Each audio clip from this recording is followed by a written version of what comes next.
திண்டுக்கல் மாவட்டம் பழனி அருகே பார்த்தீங்கன்னா, மகளுக்கு திருமணம் நடக்காததால மனம் உடைந்த தந்தை அவரை கொலை செய்துவிட்டு, மணக்கோலத்தில் அலங்கரித்துவிட்டு, இறுதி சடங்கு செய்துவிட்டு, தானும் தற்கொலை செய்து கொண்ட சம்பவம் பெரும் சோகத்தை ஏற்படுத்தியிருக்கு. நமது சேனல்ல பார்த்தீங்கன்னா, தினமும் நடக்கக்கூடிய பல்வேறு விதமான குற்ற சம்பவங்களை குறித்து உடனுக்குடன் செய்திகள் பதிவேற்றம் பண்ணிட்டு வரோம். நீங்களும் இது போன்ற செய்திகள உடனுக்குடன் தெரிஞ்சுக்க மறக்காம நமது சேனல சப்ஸ்கிரைப் பண்ணுங்க, பெல் ஐகான கிளிக் பண்ணுங்க. அப்பதான் நம்ம போடக்கூடிய வீடியோ உங்களுக்கு நோட்டிபிகேஷனா உடனுக்குடன் வந்து சேரும். மனைவி கோவிலுக்கு சென்றிருக்க தந்தை எடுத்த முடிவால அந்த கிராமமே சோகத்துல ஆழ்ந்திருக்கு. அதாவது பாத்தீங்கன்னா, திண்டுக்கல் மாவட்டம் பழனி அருகே கணக்கப்பட்டியைச் சேர்ந்த பழனியப்பன் என்கிற 55 வயதான கட்டட தொழிலாளி. இவருக்கு விஜய் என்ற மனைவியும், கார்த்திகா, தனலட்சுமி என்ற இரு மகளும் இருக்காங்க. கார்த்திகாவுக்கு பாத்தீங்கன்னா திருமணமாகி தற்போது அவர் வெளியூர்லயும் வசித்து வராங்க. தனலட்சுமிக்கு இன்னும் திருமணம் நடைபெறவில்லை எனவும் தெரிவிச்சிருக்காங்க. ஆனால் பாத்தீங்கன்னா, பல இடங்கள்ல வரன் பார்த்து அவருக்கு எந்த வரனுமே அமையவில்லை.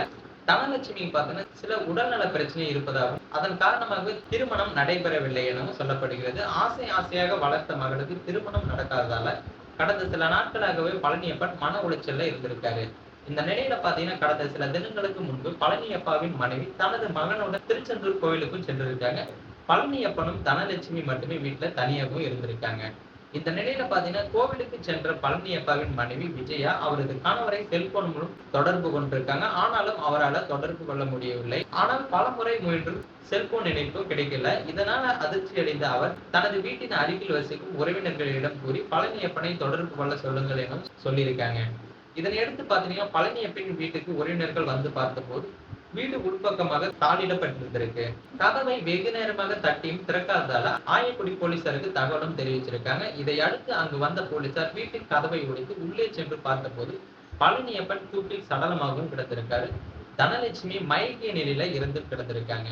அதே நேரத்துல தனலட்சுமிக்கு மணப்பெண் போல அலங்காரம் செய்யப்பட்டு, மாலை அணிவிக்கப்பட்டு, இறுதி சடங்கு செய்யப்பட்டும் இருந்திருக்கு. இதையடுத்து இருவரது உடல்களையும் கைப்பற்றிய போலீசார் உடற்கூறு ஆய்வுக்காக பழனி அரசு மருத்துவமனைக்கு அனுப்பி வச்சிருக்காங்க. அதுல பாத்தீங்கன்னா, தனலட்சுமி கயிற்றால் கழுத்தை இறுக்கி பழனியப்பன் கொலை செய்துவிட்டு, அதே கயிற்றால் தானும் தற்கொலை செய்து கொண்டது தெரிய வந்திருக்கு. அதற்கு பின்னர் தான் பாத்தீங்கன்னா, சம்பவத்தின் சோக பின்னணியே வெளியாகிறது. தனலட்சுமிக்கு உடல்நிலை பாதிப்பு இருப்பதால பாத்தீங்கன்னா, பல நாட்களாக திருமணம் தடைபெற்றிருக்கு. இதனால மன உளைச்சலில் இருந்த பழனியப்பன் தனது மகளை கொலை செய்துவிட்டு தற்கொலை செய்து கொண்டிருக்காரு.